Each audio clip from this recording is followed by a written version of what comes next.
McKinsey Institute was curious to see which demographic is more likely to orgasm, and they wanted to see how orgasm relates to sexual orientation, which seems fascinating. So what they did is they looked at bisexual people, straight people, lesbians, gay people, and they found some really, really interesting information based on couples or individuals, respondents, that have been having sex with a familiar partner, someone that they've been having regular sex with. So they didn't really want to interview people that are having random sex with random people because you might not have the same level of comfort when you're sleeping with that person, right? So, and of course, the more comfortable you are with someone, the more likely you are to orgasm. You get the picture. So they controlled for that particular element.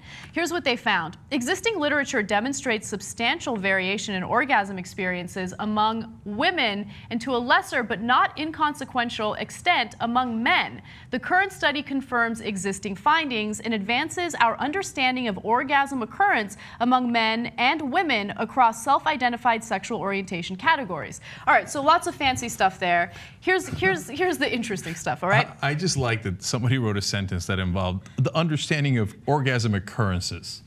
Okay, let's understand those occurrences. Okay, so Cenk and I are clowns, so we're going to have a lot of fun with this story. But remember, these researchers are very serious orgasms we're talking about. But they're very clinical in their explanations. That's right. They're not doing this because they're like Beavis and Butthead and they're getting a rise out of it, right? Okay, no, of course not. They're not Beavis and Butthead. But there's no way they didn't like halfway through be like, oh, that's the funny with the way she came. All right, so now there were about 2,850 people that they interviewed for this. It's based on self-reporting, so keep that in mind. Nonetheless, the findings were fascinating. More than 7% of heterosexual women suffer from something known as aorgasmia, reporting never ever reaching an orgasm, and those are the saddest people on the planet. I feel terrible for them, and there should be a considerable amount of research done into how to help them. Yes. Let's start an Indiegogo for them. Women who never orgasm. Okay, but kidding aside, it is, of course, 7% is not an insignificant number, right? So that sucks. And the thing is, they've never even experienced an orgasm, so they don't know how good it is. Maybe that's a good thing, because if they knew and then they were missing out, that would suck even worse. So that's unfortunate. Guys, of course, don't fall into that bracket. They don't. Nearly at the same levels. Nowhere near the same levels. So some more stats on women. Only 16.2% of heterosexual women reported orgasm 100% of the time, which is bananas. Most, or 411 respondents, reported reaching orgasm 75 to 99% of the time they engaged in sexual activity. Not bad. Yeah, that's not so bad. At first I was like, that's kind of depressing that only 16% of women orgasm every time. But 75 to 99, okay. No, I think that's actually really good. And do men orgasm every single time? You betcha, you know. Okay, so I don't know. I don't know, you tell me. You got the study. Oh yeah, that's right. I do. I don't know. Anyway, so I don't know. That was kind of cute. I don't know. All right, tell me about the lesbians first. Okay. Lesbian women, however, showed the highest capacity for orgasm. Good for you. With 25% saying they climaxed with every sexual experience, and 46% reporting orgasm 75 to 99% of the time. Very few reported aorgasmia. Amazing. Is there a worse concept than aorgasmia?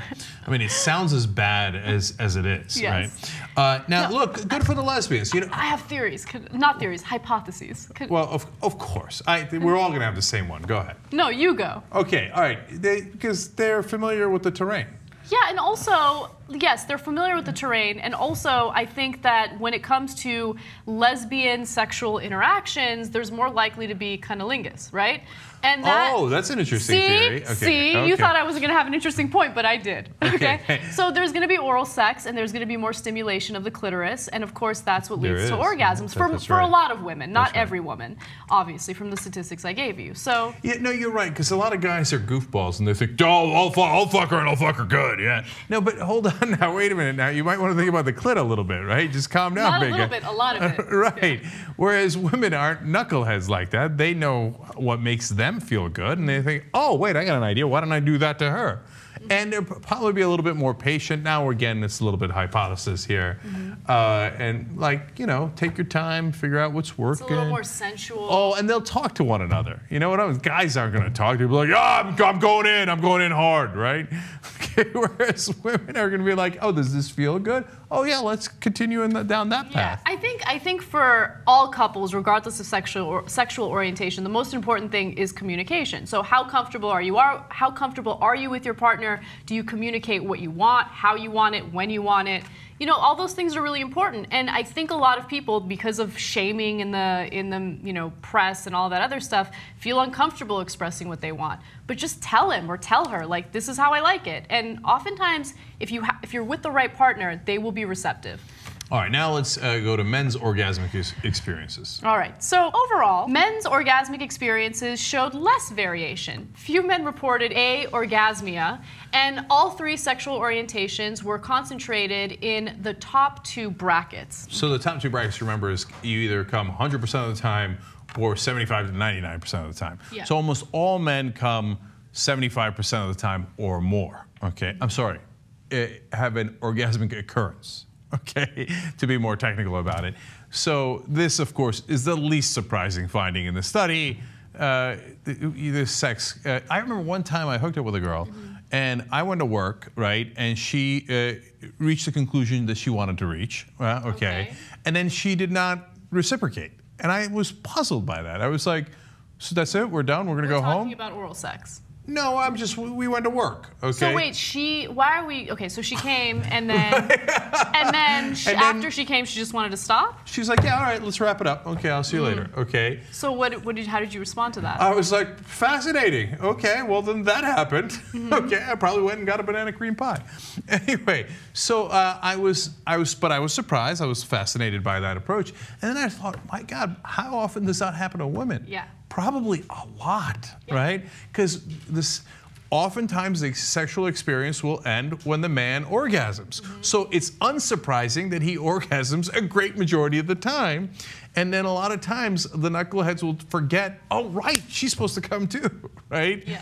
Dude, those are the worst guys on the planet. On the planet. Okay. They're so you know greedy. who you are. It's just not right. It's not right. My main takeaway is go get them, lesbians. Okay? You know, you go, girl. They know what they're doing.